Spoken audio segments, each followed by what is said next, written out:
ಭೂಮಿ ಇದು ಹೇಗೆ ರಚನೆ ಆಯಿತು, ಹೀಗೆ ರಚನೆ ಆಗೋದಕ್ಕೆ ಎಷ್ಟು ವರ್ಷಗಳ ಕಾಲ ಹಿಡಿತು, ಭೂಮಿಯಲ್ಲಿ ಯಾವ ಯಾವ ಅಂಶಗಳು ಸೇರಿಕೊಂಡಿವೆ, ಹಾಗೆಯೇ ಈ ಭೂಮಿಯ ತೂಕ ಎಷ್ಟಿದೆ, ಈ ಭೂಮಿಗೆ ವಯಸ್ಸು ಎಷ್ಟಾಗಿದೆ, ಈ ಭೂಮಿಯ ಮೇಲೆ ಎಷ್ಟು ಜೀವಿಗಳು ಇದ್ದಾವೆ ಅನ್ನುವಂತಹ ಲೆಕ್ಕಾಚಾರಗಳನ್ನು ಬೇರೆ ಬೇರೆ ರೀತಿಯಲ್ಲಿ ವೈಜ್ಞಾನಿಕವಾಗಿ ಕೊಟ್ಟಿರುವಂಥದ್ದು ಕೂಡ ಇದೆ.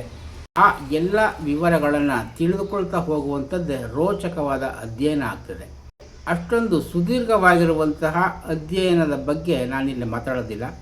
ಬದಲಿಗೆ ಈ ಭೂಮಿ ಎನ್ನುವಂಥದ್ದು ರಚನೆಯಾಗಿ 5 ಕೋಟಿಗಳಿಗೂ ಹೆಚ್ಚು ವರ್ಷಗಳು ಆಗಿದೆ ಅನ್ನುವಂಥದ್ದನ್ನು ಇಟ್ಕೊಂಡೇ ಮಾತಾಡ್ತಾ ಹೋಗೋದಾದರೆ, ಈ ಭೂಮಿಯ ಮೇಲೆ ಮನುಷ್ಯ ಅಂತ ಆಗುವುದಕ್ಕೆ ಮುಂಚೆ ಬೇರೆ ಬೇರೆ ರೀತಿಯ ಜೀವಿಗಳು ಇದ್ದವು. ಅವು ಆನಂತರ ವಿಕಸನವನ್ನು ಹೊಂದುತ್ತಾ ಬಂದು ಅಂತಿಮವಾಗಿ ಈಗಿನ ಮಾನವ ಇದೆ ಅನ್ನುವಂಥದ್ದು ಕೂಡ ಒಂದು ದೊಡ್ಡ ಅಧ್ಯಯನ. 30 ಲಕ್ಷ ವರ್ಷಗಳಷ್ಟು ಹಿಂದೆಯೇ ಭೂಮಿಯ ಮೇಲೆ ಜೀವಿಗಳು ಬಂದವು.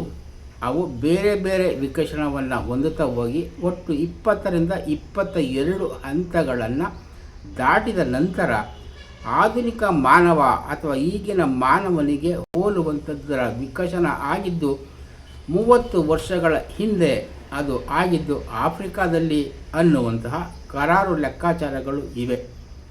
ಹೀಗೆ 30 ವರ್ಷಗಳ ಹಿಂದೆ ಮಾನವ ರೂಪದ ವ್ಯಕ್ತಿ ವಿಕಸನಗೊಂಡ ಅನ್ನುವಂಥದ್ದನ್ನು ಎಲ್ಲರೂ ಒಪ್ಕೊಂಡಿದ್ದಾರೆ.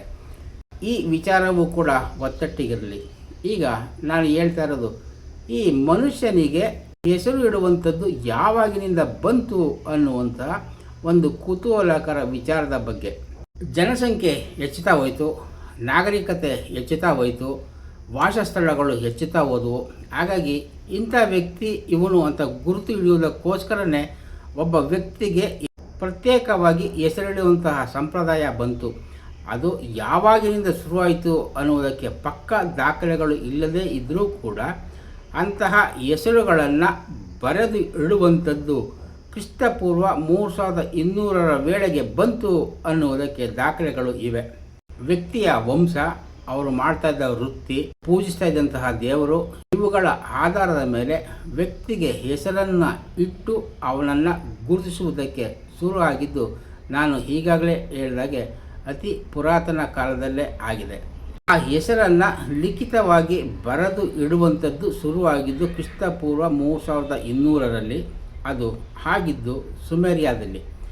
ಸುಮೇರಿಯನ್ ಅಂತ ಅಂದರೆ ಅದು ಇರಾಕ್.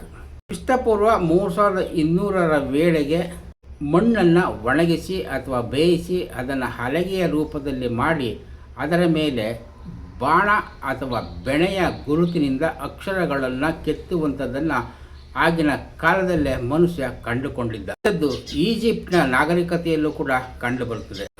ಮಣ್ಣಿನ ಹಲಗೆಯ ಮೇಲೆ ಬೆಣೆ ಮತ್ತು ಬಾಣದ ಗುರುತಿನ ಅಕ್ಷರದ ಮೂಲಕ ಪ್ರಪ್ರಥಮವಾಗಿ ಮನುಷ್ಯನೊಬ್ಬನ ಹೆಸರು ಕೆತ್ತಲ್ಪಟ್ಟಿರುವುದು ಯಾರದ್ದು ಅಂತ ಅಂದರೆ ಕುಸಿಮ್ ಅನ್ನುವಂಥವನದ್ದು ಆಗಿದೆ. ಈ ಕುಸಿಮ್ ಅನ್ನೋನು ಯಾರಾಗಿದ್ದ ಅನ್ನುವುದನ್ನು ನೋಡೋದಾದರೆ ಆತ ಒಬ್ಬ ಲೆಕ್ಕಿಗನಾಗಿದ್ದ. ಆಗಿನ ಕಾಲದಲ್ಲಿ ದವಸ ಧಾನ್ಯವನ್ನು ಬೆಳೆದಿದ್ದರ ದಾಖಲುಗಳನ್ನು ಈ ರೀತಿ ಮಣ್ಣಿನ ಹಲಗೆಯ ಮೇಲೆ ಬರೆದು ಇಡುವಂಥದ್ದು ಇತ್ತು. ಅದು ವಾಣಿಜ್ಯ ಉದ್ದೇಶಕ್ಕಾಗಿ ಇರುವಂಥದ್ದು. ಹೀಗಾಗಿ ಕ್ರಿಸ್ತಪೂರ್ವ 3200ರಲ್ಲಿ ಸಿಕ್ಕಿರುವಂತಹ ಸುಮೇರಿಯನ್ ಅವಧಿಯಲ್ಲಿನ ಆ ಮಣ್ಣಿನ ಹಲಗೆಯ ಮೇಲೆ ಕೆತ್ತಿರುವಂತಹ ಬರಹದಲ್ಲಿ 29,086 ಬಾರ್ಲಿಯನ್ನು ಸ್ವೀಕರಿಸಲಾಗಿದೆ, 37 ತಿಂಗಳಿಗಾಗಿನದು ಅಂತ ಹೇಳಿ ಕುಸಿಮ್ ಅನ್ನುವಂತಹ ವ್ಯಕ್ತಿಯ ಹೆಸರು ಆತ ಸಹಿ ಮಾಡಿರುವಂಥದ್ದನ್ನು ಆ ಮಣ್ಣಿನ ಹಲಗೆಯ ಮೇಲೆ ಕೆತ್ತಲ್ಪಟ್ಟಿದೆ. ಹೀಗಾಗಿ ಕುಸಿಮ್ ಅನ್ನುವವನ ಹೆಸರನ್ನೇ ಪ್ರಪ್ರಥಮವಾಗಿ ಲಿಖಿತ ರೂಪದಲ್ಲಿ ಬರೆದು ಇಟ್ಟಿರುವಂಥದ್ದು ಅನ್ನುವ ಖ್ಯಾತಿಯನ್ನು ಪಡ್ಕೊಂಡಿದೆ. ಲಿಖಿತವನ್ನು ಕಂಡುಹಿಡಿದುಕೊಳ್ಳುವುದಕ್ಕೂ ಮುಂಚಿತವಾಗಿಯೇ ಮನುಷ್ಯರಿಗೆ ಹೆಸರು ಇಡುವಂಥದ್ದು ಇತ್ತು. ಅವೆಲ್ಲವೂ ಬಾಯಿ ಮಾತಿನಲ್ಲಿ ಇದ್ದವುಗಳಾಗಿದ್ದು ಅವಕ್ಕೆ ಯಾವುದೇ ರೀತಿಯ ಲಿಖಿತ ದಾಖಲೆಗಳು ಇಲ್ಲದೇ ಇರುವುದರಿಂದ ಕುಸಿಮ್ ಅನ್ನುವವನ ಹೆಸರೇ ಮೊಟ್ಟ ಮೊದಲಿಗೆ ಲಿಖಿತ ರೂಪದಲ್ಲಿ ಇಟ್ಟಿರುವಂತಹ ವ್ಯಕ್ತಿಯ ಹೆಸರು ಅನ್ನೋದನ್ನು ನಾವು ಇಲ್ಲಿ ನೆನಪಲ್ಲಿ ಇಡಬೇಕಾಗ್ತದೆ.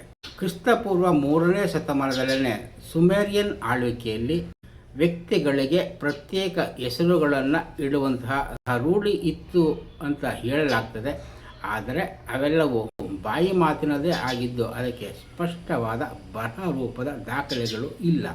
ವ್ಯಕ್ತಿಗೆ ಹೆಸರು ಇಡುವಂಥದ್ದಕ್ಕೆ ಮತ್ತೆ ಉಪ ಹೆಸರು ಅಥವಾ ಅವರ ಊರು, ಅವರ ತಂದೆಯ ಹೆಸರನ್ನು ಸರ್ನೇಮನ್ನು ಇಡುವಂತಹ ಸಂಪ್ರದಾಯ ಕೂಡ ಆನಂತರದಲ್ಲಿ ಬೆಳವಣಿಗೆ ಆಯಿತು. ಅದು ಪ್ರಪ್ರಥಮವಾಗಿ ಆಗಿದ್ದು ಚೀನಾದಲ್ಲಿ ಅನ್ನುವುದಕ್ಕೆ ದಾಖಲೆಗಳು ಕೂಡ ಇವೆ.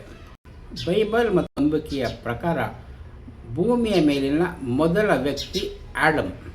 ಆಡಮ್ ಅಂದರೆ ಹೆಬ್ರೂ ಭಾಷೆಯಲ್ಲಿ ಮನುಷ್ಯ, ಮಾನವ ಅಥವಾ ಡಸ್ಟ್ ಆಫ್ ದ ಲ್ಯಾಂಡ್ ಅನ್ನುವ ಅರ್ಥವನ್ನು ಕೊಡ್ತದೆ.